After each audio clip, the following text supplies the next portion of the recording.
Homestead. Today I decided that I would make vanilla pudding for dessert. My family loves it when I make it. It's always gone really quick. We actually got some raw milk from a friend in town, so whenever we have a little bit of abundance of milk during the week, I like to make pudding. It's a special treat for everybody.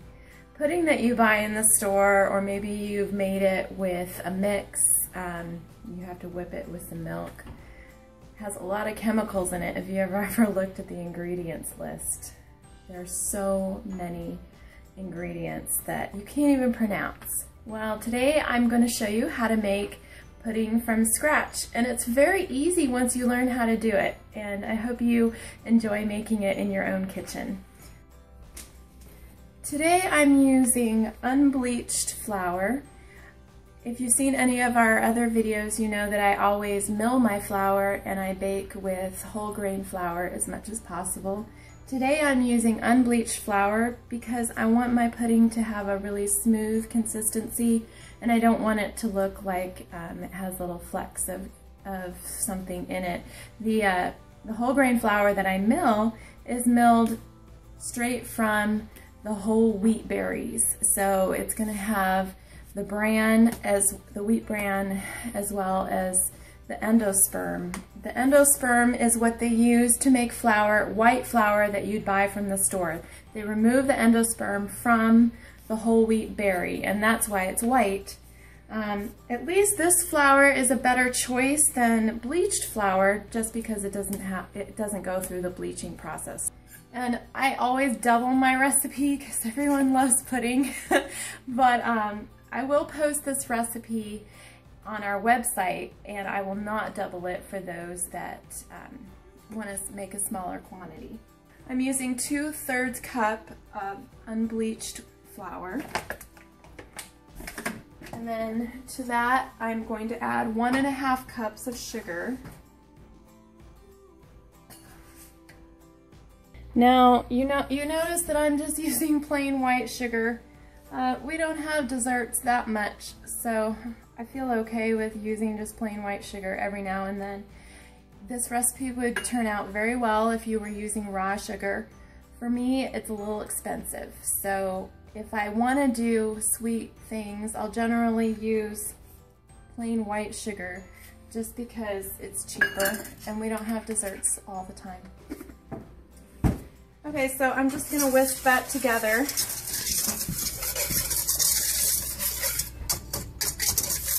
And to that, I'm going to add 6 cups of milk. Again, I'm doubling my recipe. Doubling it is going to give me 4 pints, so 8 cups of pudding. This is raw milk straight from the cow. And we purchased it from a friend who has their own cow.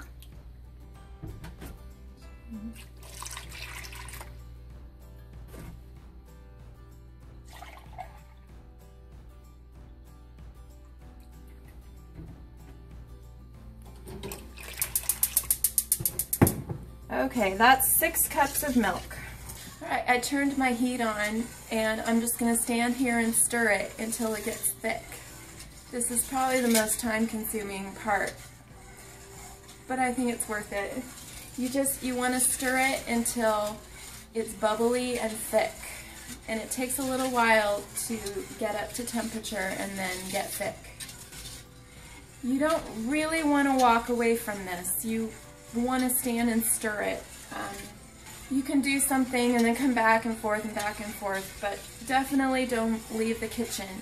If you don't stir it periodically, your milk will burn on the bottom, and you'll get a really lumpy pudding. You want it to be smooth, so it's really important to stir it periodically.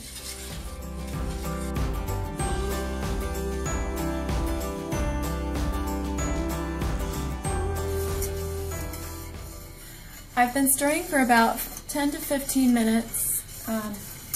It's just starting to boil.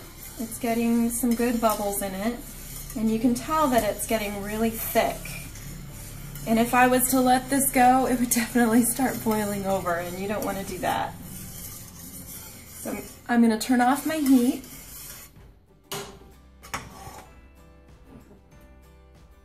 Now in my little Pyrex cup here, I have 4 eggs. I'm taking my whisk and whisk those together. These are, of course, eggs from our chickens. Look at how orange they are. These are farm fresh eggs. Now I'm going to get my ladle, and I'm going to show you what's called tempering your eggs. You do not want to put your eggs straight into your pudding. They will cook as soon as you put them into your pudding. The pudding is very hot and the eggs will cook, and you will get very lumpy, eggy pudding. So I'm going to switch hands because I'm right-handed and I want to whisk with my right hand. Okay, I'm going to take a ladle of pudding and I'm just going to whisk while I'm doing this. Just drizzle a little bit at a time and keep whisking. What you're doing is working your hot pudding into your eggs so that your mixture, once you put it into your pudding, will be hot and you won't cook your eggs. The eggs will cook, but they'll cook into the pudding and be really smooth. So you just keep whisking.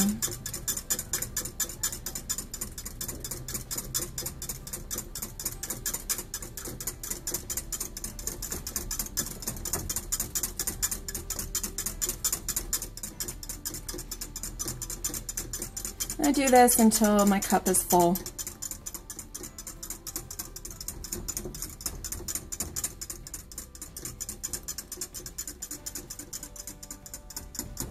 Okay, that should be good. And then usually I have a child here who wants to lick my ladle. Alright, from there you see it's really smooth. And then I'm going to pour it and whisk it as I go into my pudding.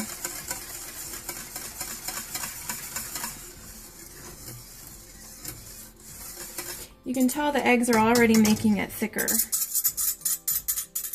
Now I put it back onto my heat and I stir it a little bit more just until it comes up to a boil again. So this is you're cooking your eggs, make sure they're cooked.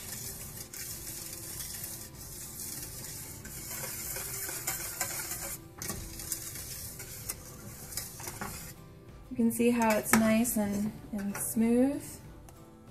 No lumpy eggs, but it's got that nice yellow color that you want from your vanilla pudding.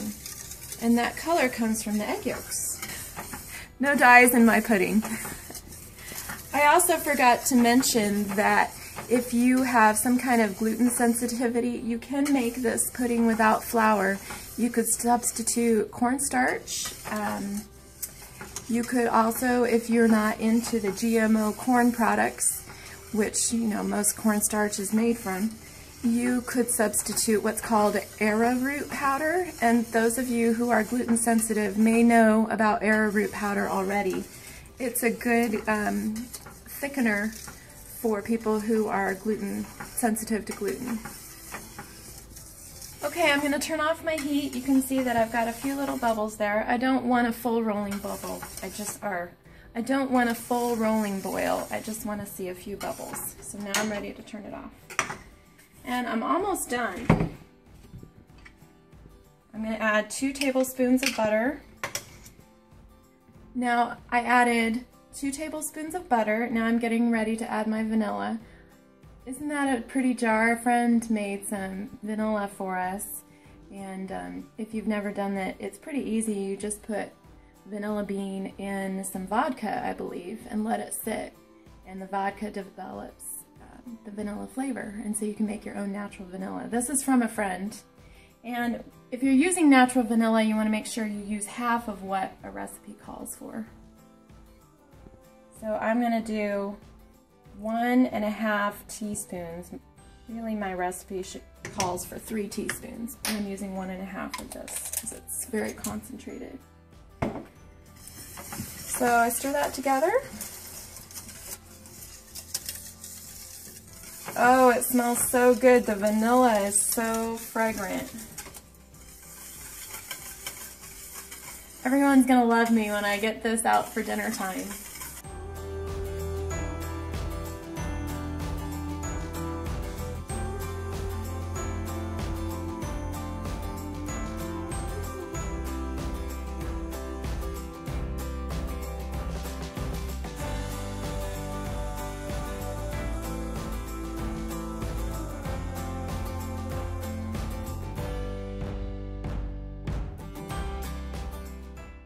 Now, you may be wondering how I am going to get this cold without refrigeration.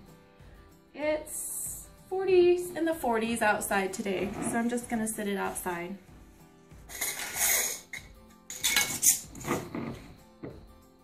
All done, fresh homemade pudding. Now, the stuff that you buy at the store will never be close to as delicious as this is, so I hope you try and make your own. See you next time on the Homestead.